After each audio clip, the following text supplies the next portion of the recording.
남 바라보지 마시고 환경 바라보지 마시고 내 자신을 한번 보시기 바랍니다.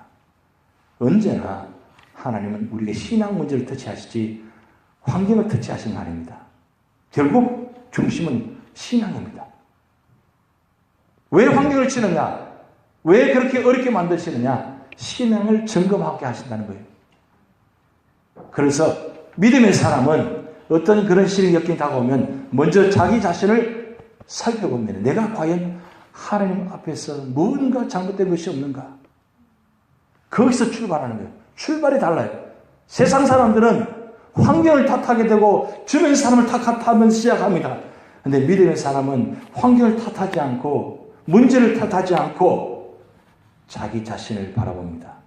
내가 과연 하나님 앞에서 잘못한 것이 없는가? 들여다보았더니 자기가 잘못한 것이 있다는 거예요. 잘못한 것이 있으니까 말을 못하는 거예요. 압살롬을 저주할 수 없는 거예요. 아히도벨을 원망할 수 없는 거예요. 왜? 그것 때문에 나를 심판하시려고 나를 깨닫게 하시려고 하나님께서 압살롬을 아히도벨 도구로 사용하셨다는 거예요. 그들은 무슨 죄가 있어요?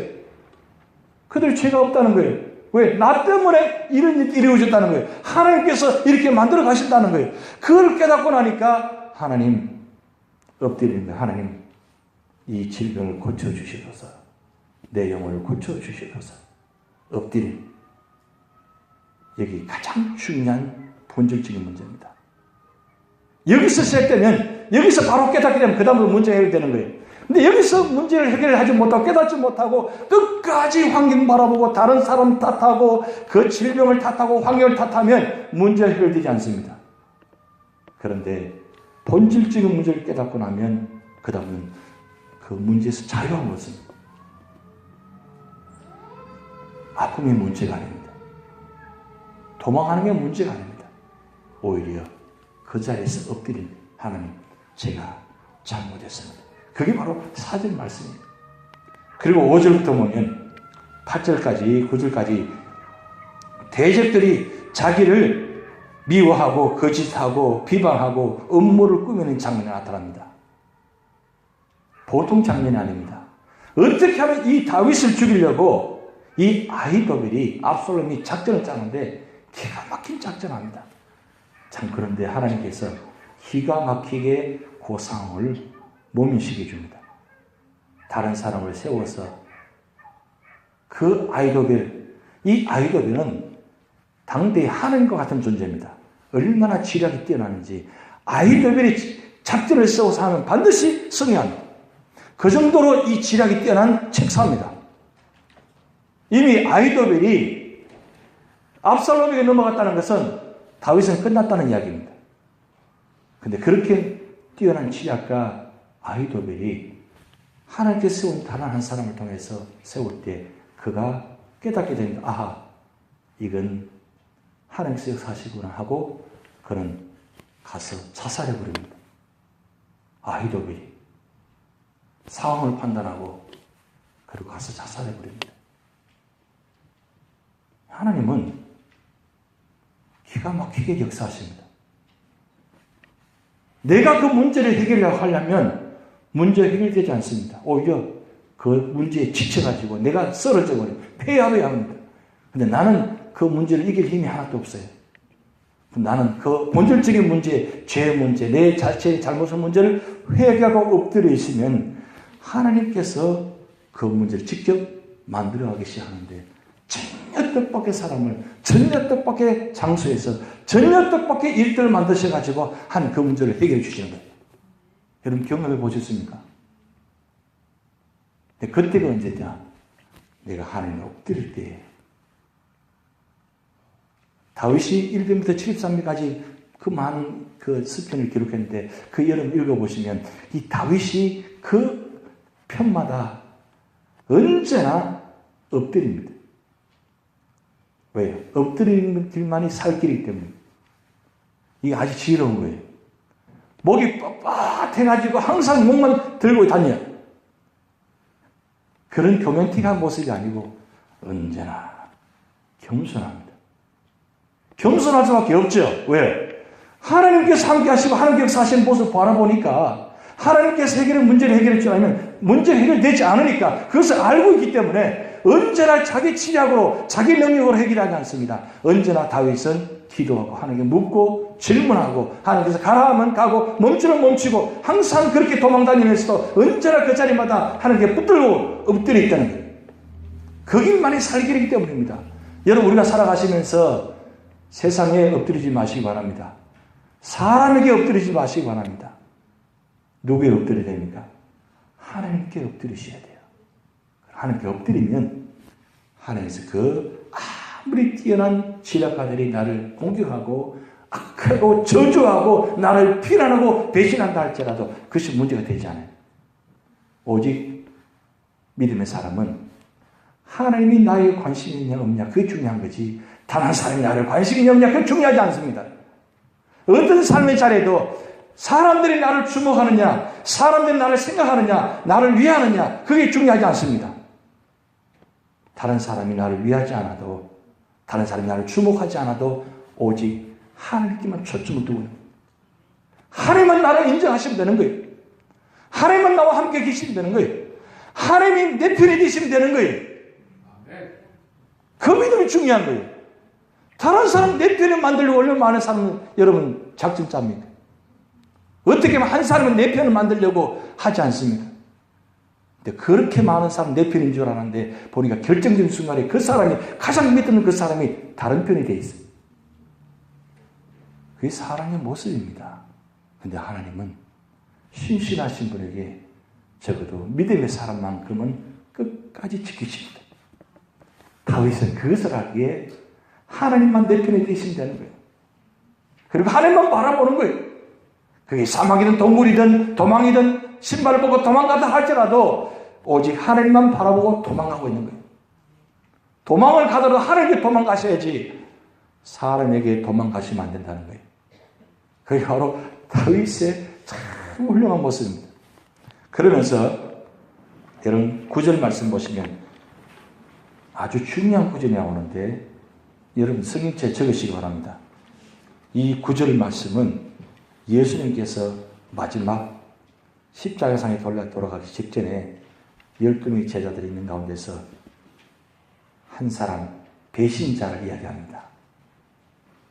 그 배신자가 내 떡을 먹는 자가 내게 발꿈치를 들었다 하는 성경을 응하게 하려는 것이다. 예수님께서 지금 말씀하신 장면입니다. 이 배신자가 누굽니까? 가룟 유다예요. 예수님께서 지금 시편 41편 9절 말씀을 인용해서 그 순간에 지금 말씀을 이야기하고 있습니다. 시편 41편 9절 예언의 말씀을 예수님께 친히 이 말씀 인용하셔가지고 가룟 유다 배신을 이야기하고 있는 거예요. 지금 시편 41편 9절의 말씀 배신자는 누구냐? 아히도벨입니다. 이 아히도벨의 배신을 이야기하면서 바로 가룟 유다의 배신을 연결시킵니다. 이 발꿈치를 들어서 나에게 응하게 하시는 것.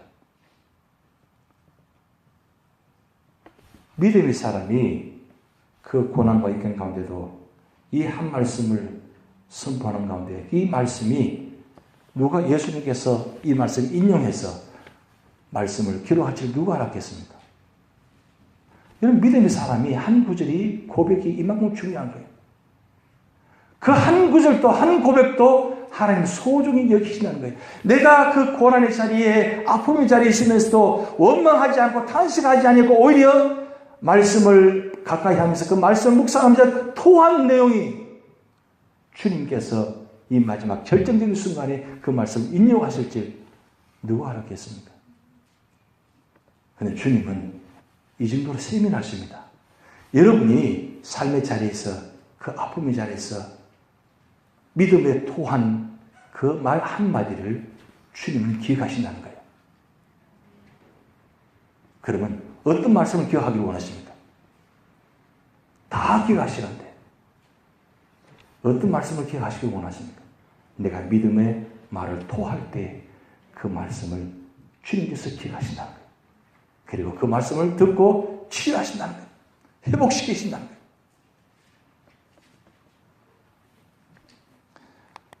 오늘 10절, 12절 보면 그 상황 가운데도 하나님은 뭐요? 회복시켜 주신 모습이 나타납니다. 우리 10절 같이 읽어봅니다. 그러하오나 주 여호와여 내게 은혜를 베푸시고 나를 일으키사 내가 그들에게 보응하게 하소서. 이로써 내 원수가 나를 이기지 못하오니 주께서 나를 기뻐하신 줄을 내가 알았나이다.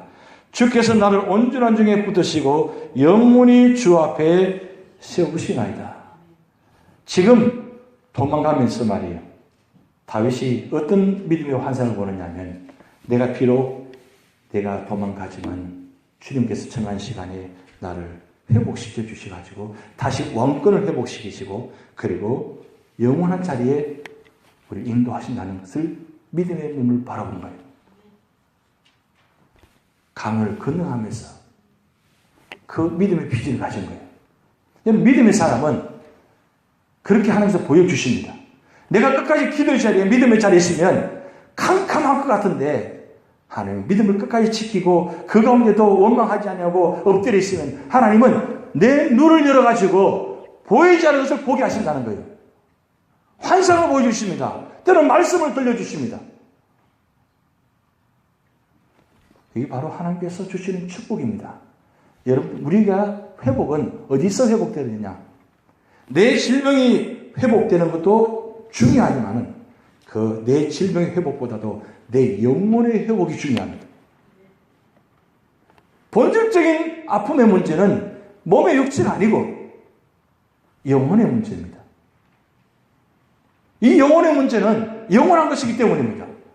하나님은 언제나 영원한 것에 관심을 가신다는 거예요. 그래서 우리도 관심을 어디로 가셔야 되느냐? 내 육체에 이 잠시 잠깐 있던 이 썩어질 육체에 관심을 두지 말고 영원하게 하나님의 신방하신 영혼에다 관심을 두셔야 돼요.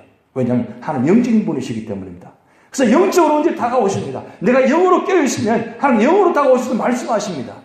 내 영혼이 잠자고 있으면 하나님 아무리 문을 두드려도 깨어있지 않는 모습. 여러분 저 창문저 끝에 보면 예수님께서 문을 두드리는 장면이 나와 있습니다. 문 밖에 서서 두드리는 주님의 모습.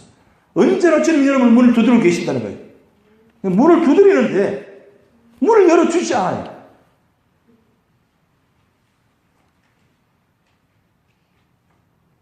언제나 주님은 문을 두드리십니다. 지금 이 시간에 문을 두드리고 계신다는 거예요. 언제나 주님 문을 두드리십니다. 두드릴 때 문을 열고 영접해서 주님과 동거할 때 그 자리가 아픔의 자리에 갈지라도 고통의 자리에 갈지라도 하나님은 영혼을 회복시켜 주십니다.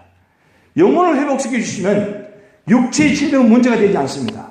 육체의 질병, 고통도 아픔도 내 스스로 이겨낼 수 없지만 영혼이 회복되어지면 이 육체의 질병은 얼마든지 이겨낼 수 있습니다. 그게 바로 능력입니다. 믿음의 능력이에요. 말씀의 능력이에요. 이 은혜를 어떻게 다윗 혼자만 경험할 수 있겠어요? 오늘 우리도 이 시편 41편을 통해서 다윗이 그 기가 막힌 고통 가운데도 절망 가운데도 하나님께 엎드리며 자기 자신을 살피며 주님께 나가는 모습, 그게 바로 여러분 모습 되시기 바랍니다. 이 사순절 기간 동안 주님께서 나를 위해서 고통당하시면서 십자가 지셨는데 왜 지셨습니까? 나를 구원하시기 위해서 십자가 지신 겁니다. 그러면 그 고난이 고통이 그냥 아무리 값싼 것이 절대 아닙니다. 세상에서 가장 값비싼 고통이 바로 십자가의 고통입니다. 그 십자가의 고통을 나를 위해서 지셨다는 거예요. 그러면 내가 그냥 가만히 있을 수 있습니까? 이 받은 은혜를 10,000분의 1이라도 갚으려면 뭐예요? 내가 예배의 자리에, 기도의 자리에, 믿음의 자리에 지키는 것이 바로 10,000분의 1을 갚는 것입니다. 그럴 때 어떤 역경이 온다 할지라도 그 주신 힘을 가지고 능력을 가지고 넉넉히 이길 수 있으리라 믿습니다. 우리 찬양하시겠습니다. 갈보리 십자가에 주님을 바라볼 때 우리 찬양합니다. 사순절 기간입니다.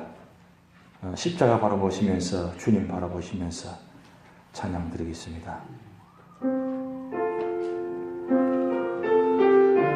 1절만 찬양 드립니다.